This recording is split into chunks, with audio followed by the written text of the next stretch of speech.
Thank you. I beg to move. I propose a question, therefore, that the new clause 41A be now read a second time. The majority leader?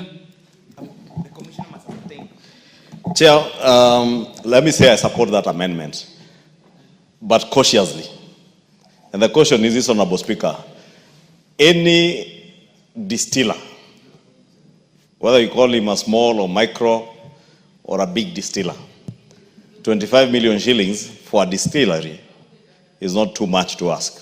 Therefore, I want to ask the chair, because I wish we had restricted that probably to a period of maybe 3 or 4 to 5 years, so that beyond 3 to 5 years, you must install a flow meter. Because the danger is this, Honorable Speaker, Honorable Chair. And I know the Honorable Kimani had mixed up his earlier statement when he called you a teetotaler, and I am the teetotaler. And he knows, being an elder in my church, You're also mixing up anything close to alcohol. You're also mixing issues. I don't take alcohol also.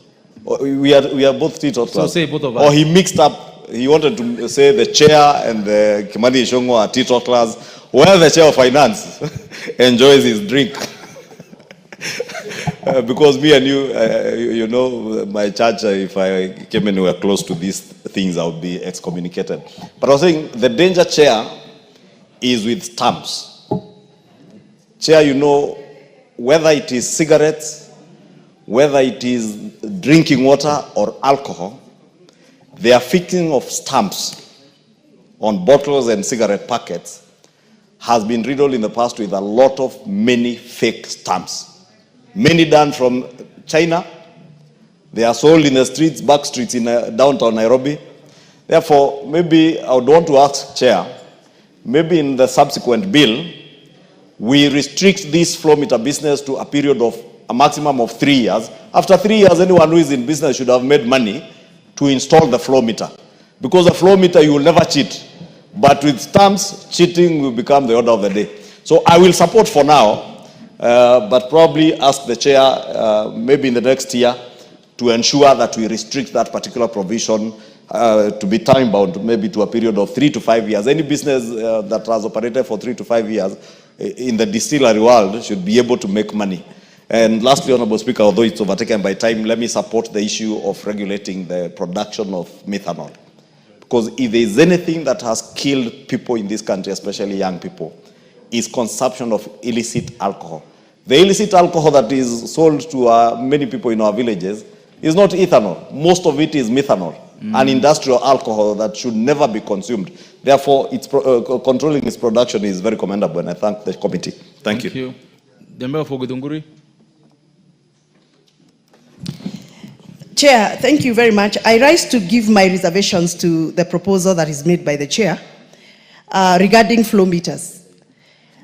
In as much as I support any effort to regulate illicit alcohol manufacturing in this country, and in as much as we come up with such recommendations like introducing flow meters, we need to be careful.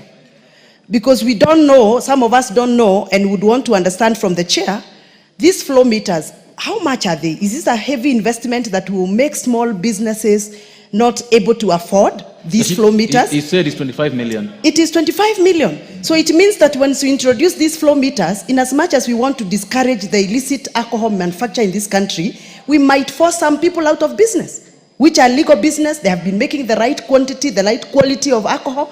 25 million is hell lot of investment.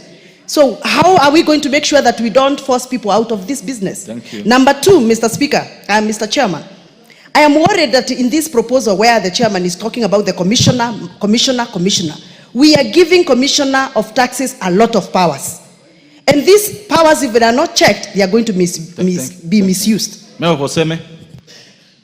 No, this is the last person on this. Please allow me to remove. As I support these amendments, an issue is coming here, which seems to be an issue of regulation. Why is a flow meter necessary? And if you go back to why would you use methanol if you can use ethanol? So the question that is coming to me we should look at, and then maybe we'll have to look at, is there some regulatory function that is left loose so that we are trying to solve that through taxation, where we would have actually just needed a regulator Thank who you. would know we need that. So I think that is, Mr. Speaker, that's what I think we should look at in the alcohol industry. How is the regulation done? What are we missing out? I support. 1 minute. Thank you.